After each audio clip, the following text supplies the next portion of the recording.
राज्यामधील इंधन टंचाईच्या संदर्भात मुख्यमंत्र्यांनी हवाई पाहणी करावी अशी मागणी माजी मंत्री सुबोध सावजी यांनी केली आहे। त्यांनी या संदर्भात मुख्यमंत्री फडणवीसांना पत्र लिहिले आहे।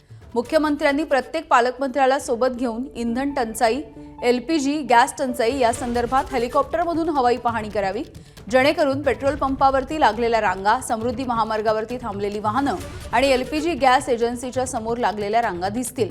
यावरून पुढचं नियोजन करता येईल असं सुबोध सावजी यांनी या पत्रामधून लिहिलं आहे।